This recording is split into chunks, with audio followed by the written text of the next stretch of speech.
Good evening friends. आज हम लोग एक्सरसाइज 1.2 का अगला क्वेश्चन बनाने वाले हैं, यानी 4 नंबर से 3 नंबर तक हम लोग बोर्ड पे बना चुके थे। एक्चुअली ये सब क्वेश्चन उतना बड़ा बड़ा नहीं है, ये सबको हम लोग मोबाइल पे बना सकते हैं। आई होप आप लोग को बहुत अच्छा समझ में आता होगा।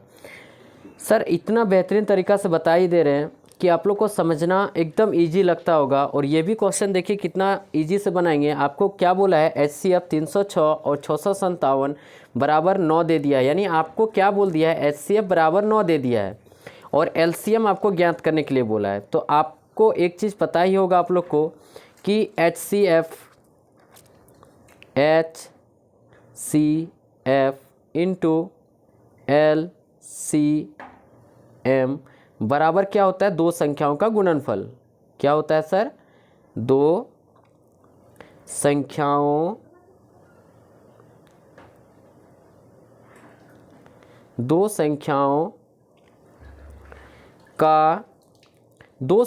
का गुणनफल होता है। दो संख्याओं का गुणनफल होता है, ठीक है। यानी क्या, आप यहाँ से देख पा रहे होंगे कि HCF इंटू LCM बराबर क्या होता है, दो संख्याओं का गुणनफल होता है। यही चीज़ तो होता है सर मेरा, दो संख्याओं का HCF इंटू LCM बराबर दो संख्याओं का गुणनफल। सर आपसे एक चीज़ पूछना चाह रहे हैं कि HCF बराबर मेरा 9 दे दिया है, ठीक है, इंटू LCM हमको क्या कर दिया है, LCM हम लोग को निकालने के लिए बोला है। और दो संख्या का गुणनफल, दो संख्या मेरा कितना है सर, 306 इंटू 657। कितना है सर, 306 इंटू 657, ठीक है। अब आगे स्टेप बढ़ते हैं। यहाँ से यदि हम लोग क्या करते हैं सर, यहाँ से हम लोग क्या करते हैं, LCM बराबर यदि निकाल देते हैं, क्या निकाल देते हैं सर, LCM बराबर निकाल देते हैं तो आपका क्या दे देगा, 306 गुना 657 बटे में, यहाँ पे देखिए 9 क्या है सर, यहाँ पे आपको दिख रहा होगा सर, यहाँ से आपको दिख रहा होगा ये 9 क्या है, मल्टीप्लाई में है। तो इधर आ जाएगा तो मेरा किस में हो जाएगा सर, डिवाइड में हो जाएगा। किस में हो जाएगा सर, डिवाइड में हो जाएगा, 9 होगा। अब यहाँ से आप काट सकते हैं सर, यहाँ से आप काट सकते हैं, 9 एकम 9, ये 9 कट गया और 9 तिया 27, 9 चौके 36 कट गया सर। क्लियर हो गया आपका। अब फाइनली मेरा क्या हो जाएगा, जो बच गया मेरा सर, क्या बच गया, आप यहाँ से देख पा रहे होंगे कि आपका यहाँ पे बच गया सर, कितना बच गया, 34। क्या बच गया सर, 34 इंटू 657, यही तो बच गया ना सर। बस इसको मल्टीप्लाई कर देते हैं और आंसर मेरा आ जाएगा। इसको मल्टीप्लाई कर देते हैं और आंसर, सर मल्टीप्लाई कर दीजिएगा इसको तो आपका आ जाएगा यहाँ से आपका 22338। यानी LCM मेरा कितना प्राप्त हो गया सर, 22338। बोलिए कहाँ दिक्कत हुआ आपका, कहीं पर दिक्कत हुआ। यानी आप देखने जाइएगा तो एकदम इजी प्रोसेस से आराम से बना दिए क्वेश्चन को और आराम से आपका हल हो गया। यानी HCF इंटू LCM बराबर क्या किए, दो संख्याओं का गुणनफल।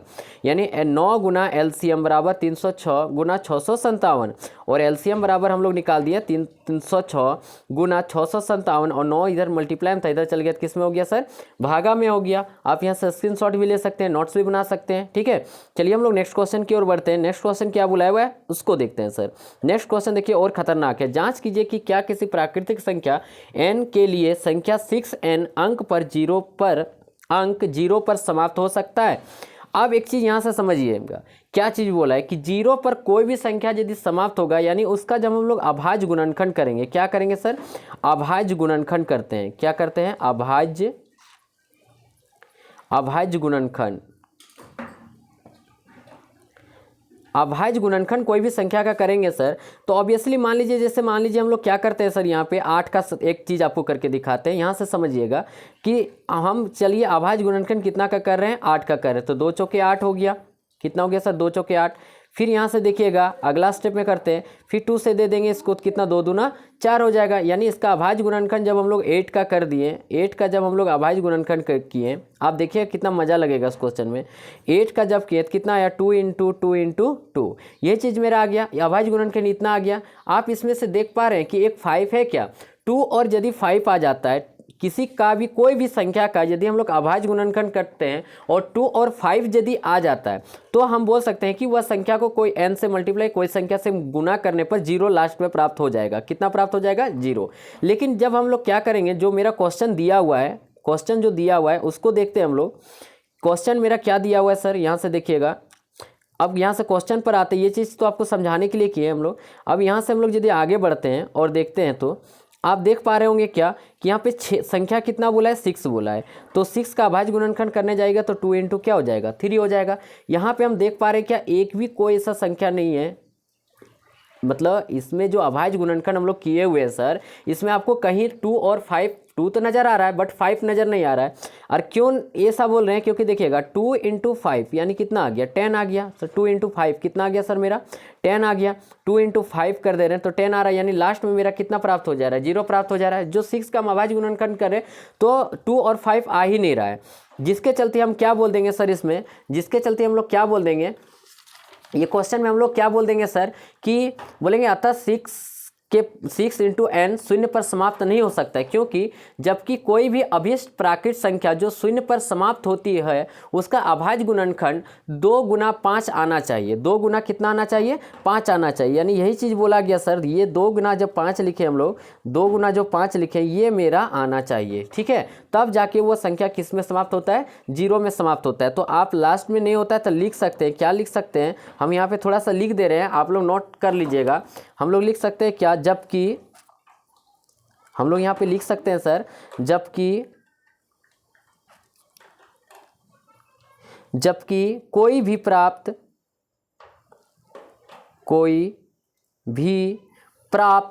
संख्या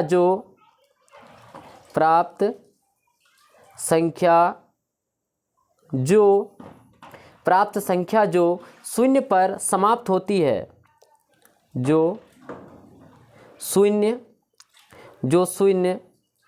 पर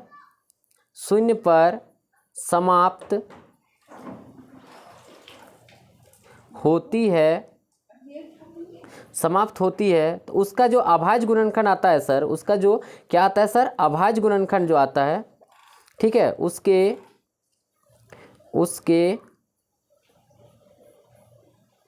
अभाज्य गुणनखंड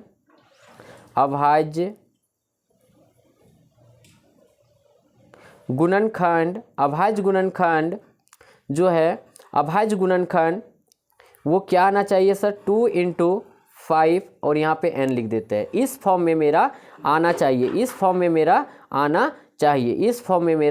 चाहिए, सर, ठीक है। अतः 6 के पावर, अतः हम लोग लास्ट में क्या लिख देंगे क्या? अतः हम लोग लिख देंगे सर लास्ट में, अतः 6n शून्य पर समाप्त नहीं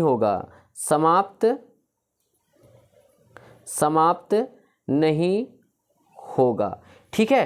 क्लियर हो गया सर? यानी यहाँ से आपका समझ में आ गया होगा कि सर कुछ नहीं बताएं इसमें से, आप एक ही चीज़ बताएं। क्या बताएं? कि जो संख्या दिया हुआ है उसका अभाज्य गुणनखंड किए और 2 और 5 हम लोग नहीं पाएँ, और 2 और 5 यदि मेरा आ जाता, 2 और 5 मेरा आ जाता सर, तो हम लोग बोल सकते थे क्या कि यह इसके अंत में जो रहेगा सर, इसका अंत में जो 0 आ सकता था, लेकिन ये क्वेश्चन में हम लोग नहीं बोल सकते कि 0 आएगा। क्लियर हो गया सर? यहाँ से क्लियर हो गया, आराम से समझ में आ गया, ठीक है। एकदम इजी तरीका से बता दिए। और यह जहाँ तक मेरा आशा होगा कि बहुत अच्छा से समझ में आ गया होगा कि सर क्या बोले और हमको करना क्या था। आपको बस यही चीज़ करना था कि अभाज्य गुणनखंड करना है, और 2 और 5 यदि आ जाता है नज़र तो हम बोल देंगे क्या कि यह इसके अंत में 0 आ सकता है। 2 और 5 नहीं अभाज्य गुणनखंड में नजर आया, इसलिए हम लोग क्या बोल देंगे कि यह जो होगा संख्या सर वो अभाज्य गुणनखंड में क्या मतलब नहीं आ रहा है, तो इसलिए हम लोग बोल देंगे क्या 0 नहीं होगा। क्लियर हो गया यहाँ से? अब यहाँ से देखिएगा, एक बार स्क्रीनशॉट आप यदि लेना चाहिएगा तो ले लीजिएगा यहाँ से। ये देखिए यहाँ से एक बार ले लीजिए, ठीक है। 2 और 3 का कर दिए थे, और यहाँ से एक बार आप ले लीजिए स्क्रीनशॉट, ताकि आपका हो जाएगा, ठीक है। बस हो गया सर। नेक्स्ट क्वेश्चन की ओर बढ़ते हैं सर। नेक्स्ट क्वेश्चन क्या बोला हुआ है हम लोग का, देखिएगा। बोला है क्या, व्याख्या कीजिए कि 7 गुना 11 गुना 13 प्लस 13 और 7 गुना 6 गुना 5 गुना 4 गुना 3 गुना 2 गुना 1 प्लस 5 अभाज्य संख्या क्यों है। बस यही चीज़ बोला गया है। अब यहाँ से देखिएगा, सॉरी क्या बोला, भाज्य संख्या क्यों है, सॉरी सर भाज्य संख्या क्यों है, ये चीज़ बोला गया कि भाज्य संख्या क्यों है। ठीक है, आपको बोल दिया सर भाज्य संख्या क्यों है। अब यहाँ से देखिएगा भाज्य संख्या और अभाज्य संख्या का डिफिनेशन हम बताए थे, क्या बताए थे कि देखिएगा भाज्य का मतलब समझिएगा एक से अधिक आ जाएगा, जैसे 4 लिख रहे हैं, 4 लिख रहे हैं तो इसका क्या आ जाएगा 2 गुना 1 भी आ जा रहा है। ठीक है, 6 लिख रहे हैं सर तो इसका 2 गुना 3 गुना 1 आ जाएगा, यानी 1 से अधिक आ जा रहा है। और देखिएगा भाज्य संख्या जो रहेगा, जो भाज्य संख्या रहता है वो खुद से जाएगा और किसी टेबल से चल जाएगा, 1 से जाएगा, उसको हम लोग भाज्य संख्या बोलते हैं। और यहीं पे यदि आप लेने जाइएगा कि अभाज्य संख्या किसको बोलते हैं सर, यहीं पे आप लेने जाइएगा कि अभाज्य संख्या किसको बोलते हैं, तो अब वो चीज़ हम सिखा रहे हैं। अभाज्य संख्या का एक नियम क्या है कि अभाज्य संख्या किसको बोल देंगे हम लोग, अभाज्य संख्या जैसे मान लीजिए 7 का जब आप गुणनखंड कीजिएगा तो आप कितना पाइएगा 7 × 1। इसी प्रकार यदि हम लोग ले लेते कितना को 11 को ले लेते तो आप क्या पाइएगा बताइए, तो 11 × सिर्फ क्या पाइएगा 1। तो आप यहाँ से देख पा रहे होंगे, यहाँ से ये चीज़ देख पा रहे होंगे सर कि ये जो संख्या मेरा हो गया, ठीक है, ये मेरा क्या हो गया अभाज्य संख्या। लेकिन भाज्य संख्या क्या बताएं कि 1 से अधिक आ जाता है, गुणनखंड 1 से अधिक आ जाता है, जिसके चलते हम लोग बोल सकते हैं कि वह भाज्य संख्या है। ठीक है, क्लियर हो गया। अब यहाँ से यदि हम लोग क्वेश्चन पर आते थे, देखिए कितना मजा से बनेगा। क्वेश्चन क्या बोला हुआ है ये चीज़ सीखिएगा पहले, ठीक है, क्वेश्चन क्या बोला हुआ है ये चीज़ सीखिएगा कि किस प्रकार से बोला गया है। सो अब यहाँ से हम सिखाते हैं आपको। अब आप देखिएगा क्वेश्चन आपका क्या दिया, मान लीजिए कि हम लोग यहाँ से क्या करते हैं, लेट करते हैं। क्या करते हैं सर, लेट कर लेते हैं, लेट करते हैं सर। ए बराबर हम लोग लेट कर लेते हैं, यहाँ से ज़्यादा छोटा हो गया सर।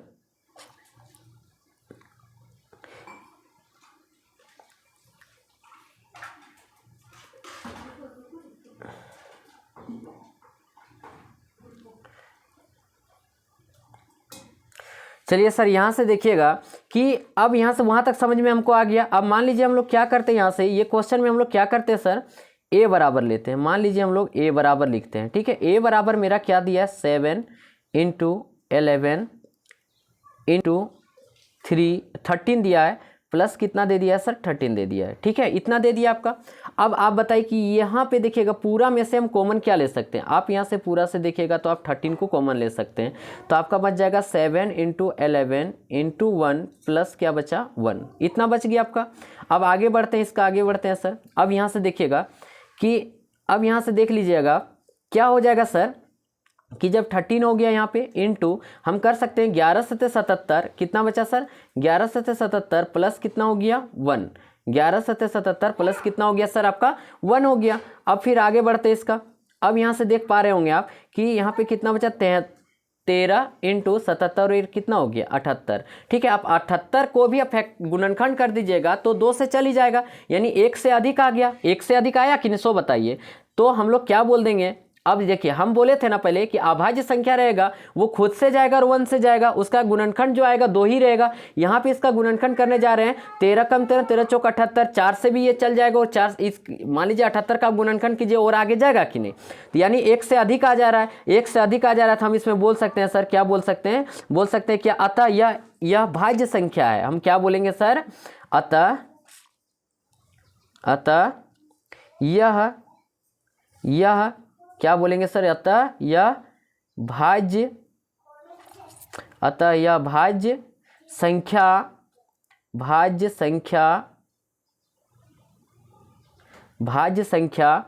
अतः यह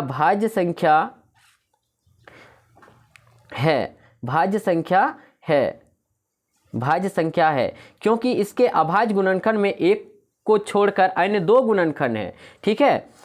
1 को छोड़कर अन्य 2 गुणनखंड है, जो हमको क्वेश्चन में जब हम लोग हल कर चुके हैं तो इसमें हम लोग को दिख रहा है कि 1 को छोड़कर अन्य 2 गुणनखंड हैं इसका, इसलिए हम इसको क्या बोल देंगे, अतः यह क्या है, भाज्य संख्या है। क्लियर हो गया। ये भी क्वेश्चन आप यदि स्क्रीनशॉट लेना चाहिएगा तो ले सकते हैं यहाँ से, अतः यह क्या हो जाएगा, भाज्य संख्या है। यहाँ से आप स्क्रीनशॉट ले सकते हैं आराम से, ठीक है, कोई दिक्कत नहीं। सर नेक्स्ट क्वेश्चन की ओर बढ़ रही, कोई प्रकार का दिक्कत होगा सर तो आप कमेंट करके बोल सकते हैं कि सर नहीं आप मोबाइल पर ही पढ़ाइए, इसमें दिक्कत हो रहा है, छोटा छोटा क्वेश्चन है इसलिए इसमें कर दे रहे हैं। अब ये हो गया, अब इसमें अभी हम लोग को पूरा नहीं बना हुआ है। अब हम लोग यहाँ से क्या करेंगे, अब यहाँ से हम लोग क्या करेंगे सर, अब यहाँ से हम लोग क्या करेंगे, b बराबर लेट करते हैं। नेक्स्ट इसमें आगे दिया हुआ था, नेक्स्ट इसमें आगे दिया हुआ है सर। अब हम लोग b बराबर लेट करते हैं। यहाँ पे दिया हुआ है, क्या दिया हुआ है, 7 × 6 × 5 × 4 × 3 × 2 × 1 प्लस क्या दिया हुआ है मेरा, 5 दिया हुआ है। अब यहाँ से आप देखने जाइएगा तो ये पूरा से कॉमन यदि आप लेने जाइएगा तो पूरा से कॉमन यदि लीजिएगा तो आपका क्या दे देगा सर, 5 कॉमन दे देगा। क्या कॉमन दे दिया, 5 को हम लोग बाहर कर लिए तो बच गया आपका, क्या बच गया सर, आपका बच गया क्या, 7 × 6 × 4 × 4 × 3 × 2 × 1 प्लस क्या बचा, 1 बचा। ठीक है, अब यहाँ से देखिए जितना ब्रैकेट में है मेरा सर, ये मेरा 2 है, ये मेरा 2 दिया हुआ है यहाँ पे, ये 2 है। ठीक है, अब यहाँ से हम लोग क्या करेंगे, इसको सबको मल्टीप्लाई करते हैं और 1 जोड़ देते हैं। ठीक है, सबको मल्टीप्लाई करके 1 जोड़ देते हैं। अब यहाँ से देखिएगा तो 5 × सबको मल्टीप्लाई कीजिएगा तो 1008 दे देगा, प्लस मेरा क्या बचा हुआ है, 1 बचा हुआ है।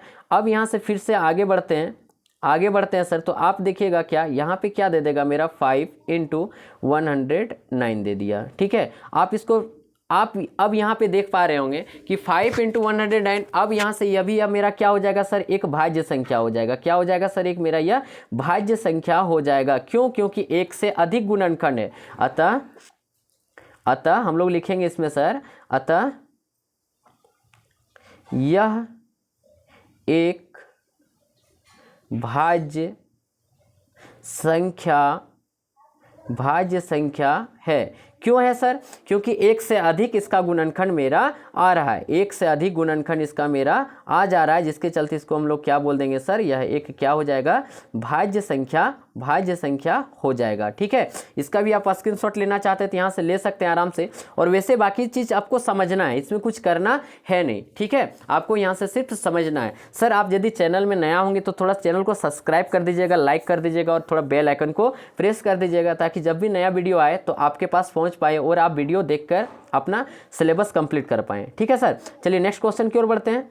नेक्स्ट क्वेश्चन क्या बोला है, किसी खेल के मैदान के चारों ओर एक वृत्ताकार पथ है, इस पथ का एक चक्कर लगाने में सोनिया 18 मिनट लगते हैं, जबकि इसी मैदान का एक चक्कर लगाने में रवि को 12 मिनट लगते हैं। मान लीजिए वे दोनों एक ही स्थान पर एक ही समय पर चलना प्रारंभ किया करके एक ही दिशा में चलते हैं, कितने समय बाद वे पुनः प्रारंभिक स्थान पर मिलेंगे।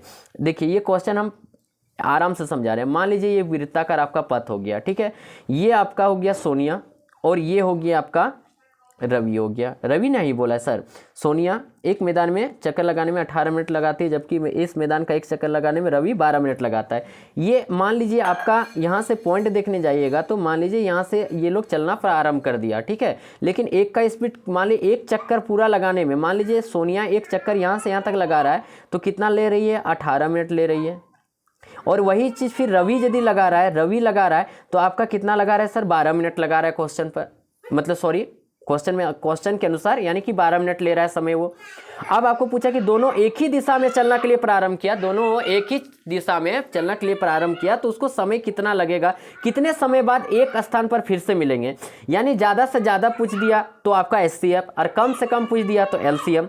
तो आपको इस क्वेश्चन में कुछ नहीं बोला है, आपको क्या बोल दिया सर, एलसीएम बोल दिया है, एलसीएम बोल दिया है। सर किसका किसका एलसीएम बोल दिया है, एलसीएम बोल दिया सर, एलसीएम बोल दिया है। किसका किसका सर, 18 और 12 का। तो चलिए हम लोग 18 और 12 का एलसीएम निकालने के लिए सीखते हैं। एक्चुअली हम लोग तो पहले सीख चुके हैं कि एलसीएम किस प्रकार निकलते हैं और एचसीएफ किस प्रकार निकालते हैं। अब यहाँ से देखिएगा, यदि हम लोग यहाँ से करते हैं सर, कितना का करते हैं सर, यहाँ से हम लोग करते हैं 18 का, तो 18 का यदि आप कीजिएगा तो कितना हो जाएगा सर, पहले 2 से जाएगा, 2 गुना 3 गुना 3 हो जाएगा, ठीक है, 2 तिया 6 6 तिया 18। और फिर यहाँ से 12 का कीजिएगा तो 2 से चल जाएगा, 2 तिया 6 12 हो गया। अब यहाँ से आप देखिएगा 2 तिया 6, पहले तो जाएगा 2 से, 2 छक 12 हो जाएगा सर, सॉरी यहाँ पे हो जाएगा आपका 6 हो जाएगा। 1 मिनट, यहाँ से हम लोग 12 का करते हैं तो 2 से दिए तो कितना हो गया सर, 6 बार में, फिर 3 से दे दिए तो कितना बार में आ जाएगा सर, फिर से हम लोग कितना से दे देंगे, ठीक ही लिखे थे सर, हम लोग 3 से दे दिए 6 आ गया, ठीक है, तो 6 आ गया सर। अब यहाँ से देखते हैं, आगे बढ़ते हैं इसमें, एलसीएम ले रहे सर 2 इंटू 2 एकम 2, अब यहाँ से देखिएगा 2 दूना 4 हो गया और 4 तिया 12 हो गया, इतना एलसीएम आपका आ गया। जब एलसीएम गुणनखंड इसका कर दिया तो आप इसमें देखते थे क्या, आप इसमें क्या देखते सर कि मेरा मैच क्या क्या किया। आप देख रहे होंगे एक 2 मैच कर गया और आप देख रहे होंगे एक 3 मैच कर गया, ठीक है, और कुछ तो मैच नहीं कर रहा है। तो इसमें हम लोग जब एलसीएम निकालते थे सर, तो हम लोग क्या करते थे, एलसीएम बराबर जब निकालिएगा तो एक मेरा 2 मैच किया हुआ है, ठीक है, ऊपर वाला सब लिख देंगे सर, ऊपर जितना है देखिएगा, ऊपर 2 इंटू 3 इंटू 3, 2 इंटू 3 इंटू 3 सब लिखा गया।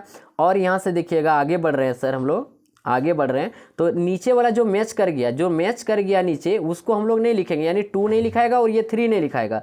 क्या क्या बोले सर, ये 2 नहीं लिखाएगा और ये 3 नहीं लिखाएगा, आपका लिखा जाएगा सिर्फ नीचे वाला 2 लिखा जाएगा। क्या लिखा जाएगा, नीचे वाला 2 लिखा जाएगा। तो यहाँ पे इंटू हम लोग क्या कर देंगे, 2 कर देंगे। अब देखिए 2 तिया 6, 6 तिया 18, 18 दूना 36, यानी मेरा कितना आ गया, 36 मिनट बाद वो आपस में मिलेगा, 36 मिनट बाद वो एक दूसरे से मिल जाएगा। क्लियर हो गया ये भी क्वेश्चन, यानी आपको मज़ा लगा होगा सर। आराम से हम लोग देखिए कितना अच्छा तरीका से बना दिए।